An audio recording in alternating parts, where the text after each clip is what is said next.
Got the poncho out. Just living my best life. Enjoying this Vancouver Island spring weather.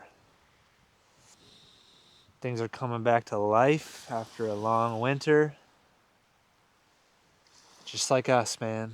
Just like us. Just like me. Okay? Had a long winter, some injuries, and I'm coming back to life, man. I'm coming back to life. We're having a couple hiccups here and there, but we're coming back to it.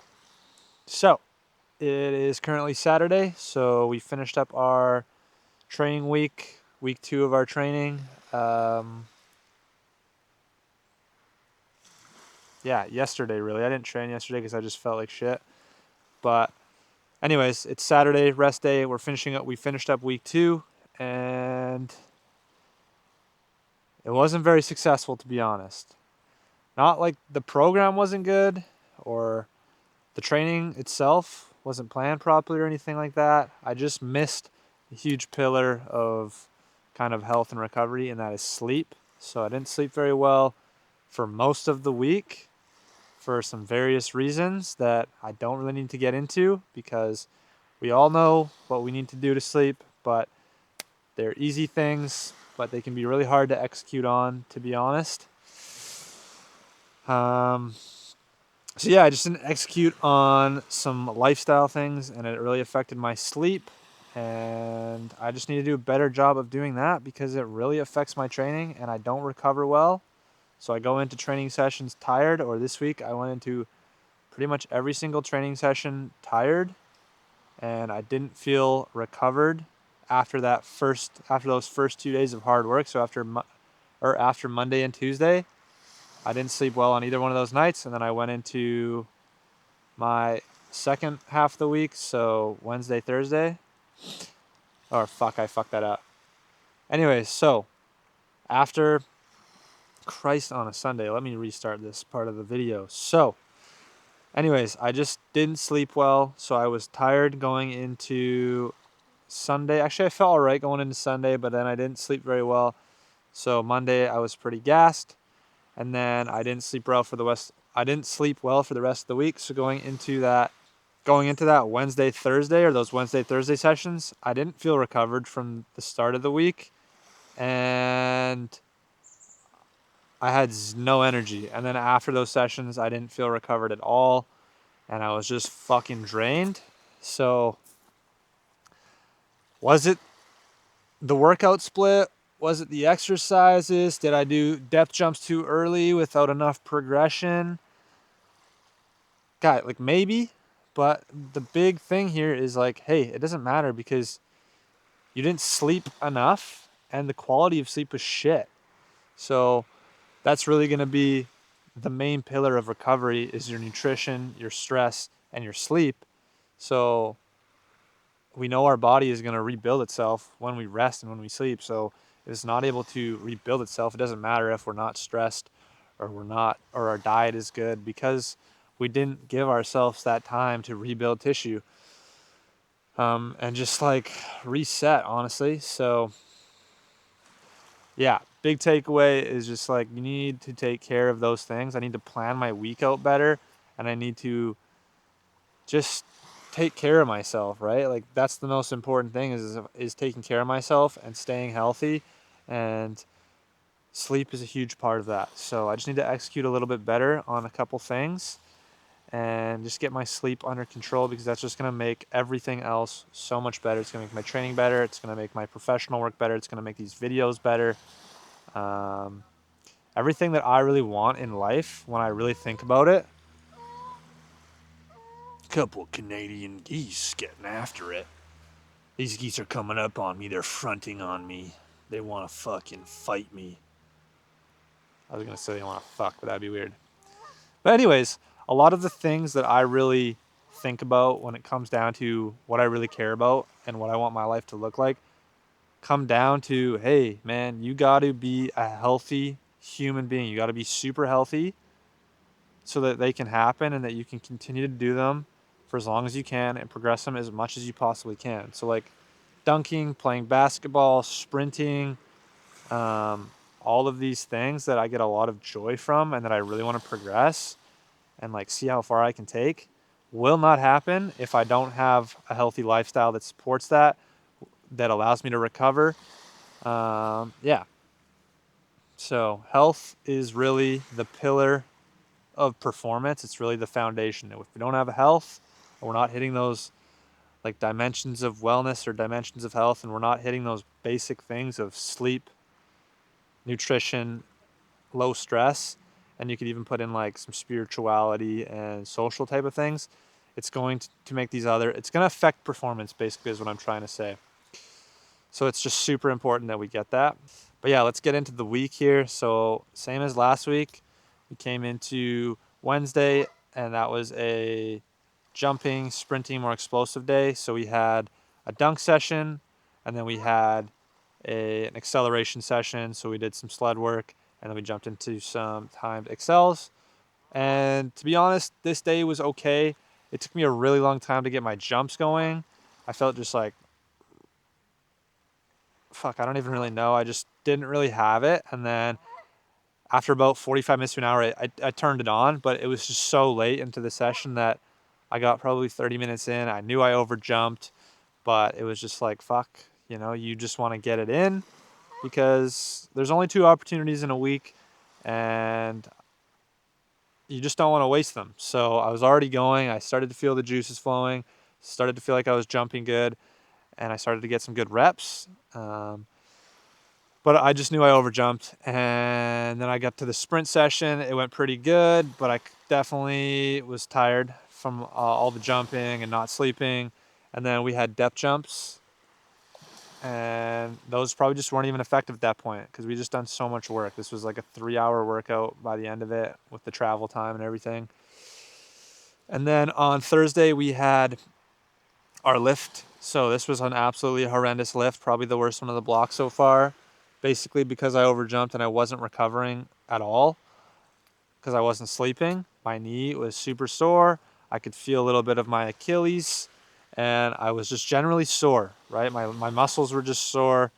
And I just cut my squat volume. I'm pretty sure I did 3 sets. I did one that was like 100 kgs and then I did 2 that were 110 kgs. And then I just cut that 5x5 right there because it just wasn't effective and I didn't want to like flare up my knee and make it any worse, which really sucks. But yeah, the rest of the lift stayed kind of the same. I added a little lateral slider lunge, which felt pretty good.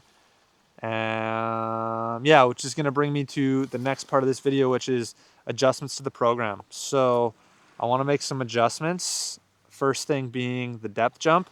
So I feel like that is happening at the end of my explosive day. So at the end of my like dunk sprint day. And it really needs to happen at the start. So that needs to be warm up, maybe some extensive plyos, and then we get into that more shock method training. And I actually don't even think I need to be doing depth jumps yet because I haven't done, I think there are things I could be doing prior to that to get, basically I think there are things that I could be doing prior to that that would probably spare my knees a little bit and would probably give me some benefit so that I'm not just like going right to this super intense exercise without having done a little bit of a ramp up to it. So basically I'm going to the hardest possible version when I could be doing, let's say, a depth drop, just sticking that landing. And then I could go to like a depth drop and pop. So just like a depth drop and then just popping out of the bottom. And then I can just progress into that depth jump. So that might be a little bit of a better way to get my body ready for that kind of stress. And really what we're trying to do here is inhibit that Golgi tendon organ. So that Golgi tendon organ is this little like receptor in our tendon or muscle, I believe. And it just detects, what is it doing? It's detecting, and it just detects tension in the muscle. So if, let's say, we drop, there's a bunch of tension in that muscle, and our Golgi tendon is going to say, holy shit, no, too much. And it basically just shuts that off and doesn't allow us to like pop back up and jump super high. So are there things I could be doing prior to an actual depth jump that are going to slowly elicit that change versus just trying to get right to it? I think probably. So I think that's going to be the first adjustment we make in this training block, is making that depth jump earlier on in the session and changing it to a depth drop, or an altitude drop, I guess you would call it. So that's going to be the first plan, and then maybe next plan will just slowly increase. So we're just like thinking about that eccentric loading, right? We're trying to get better at taking eccentric forces and turning them back into concentric forces. So first thing we need to do is be able to actually handle the eccentric load, and then maybe just dissipate it into the ground. And then we need to be able to handle it and turn it into a little bit of force. And then we can really once we've really got that, we can really shoot into a depth jump and really get a lot more out of that exercise, I believe. And it's probably just a way safer way to do that. And then in the meantime, we can have some other plyos, like some weighted jumping. We can go a little more intense with the bounding. And that's kind of more along the lines of what Verkhoshansky talks about, who's kind of the originator of the shock method.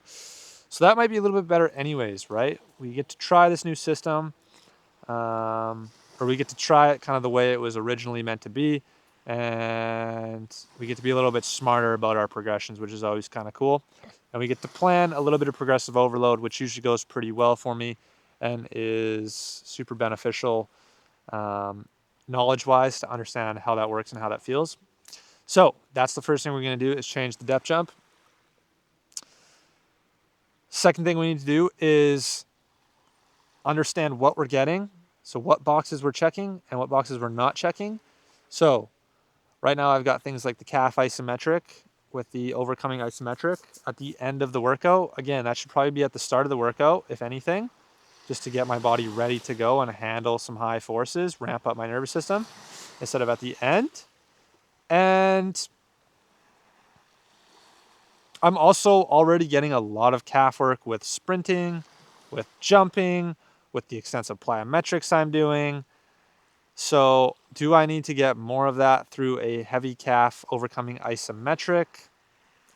Maybe not, right? I might already be checking that box, and it might be a little bit better on, let's say, like an isometric block if I want to do that later on. But anyways, I feel like I'm already checking that box, so adding more of that is maybe not the play.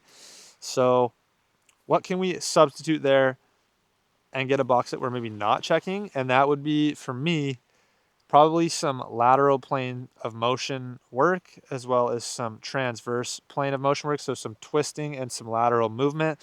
So that's why last week I did the lateral slider lunge. I don't know if that's exactly what it's going to be. There might be something a little bit better that loads my adductor in a little bit more of a specific way for like sprinting and jumping, which might be great. So we're going to play around with that.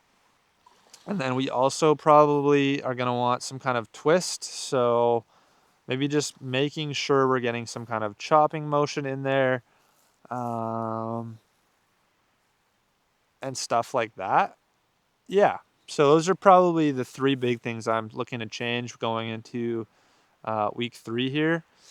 And then, yeah, I just still really want to build squat volume. Oh, there's one more thing we're going to do. We're probably going to think about having an alternative on a squat. So on days when we're like, fuck me, this knee is really sore, what can I do that's not a back squat, that's still going to kind of like give me some quad stimulus and push the needle?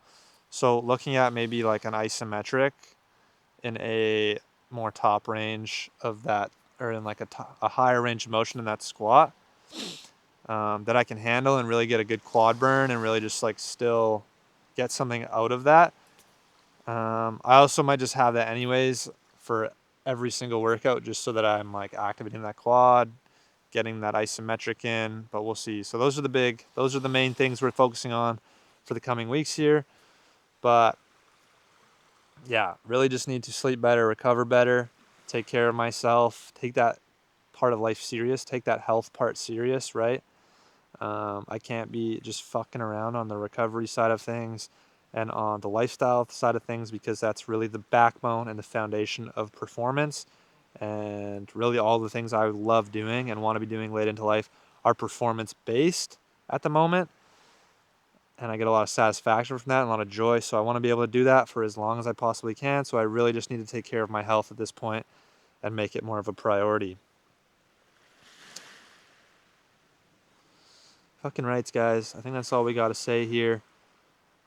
Just enjoying this beautiful day, and I will see you probably midway through next week or after our first training session, however I decide to film next week, depending on how the timetables are laying out. Catch you later.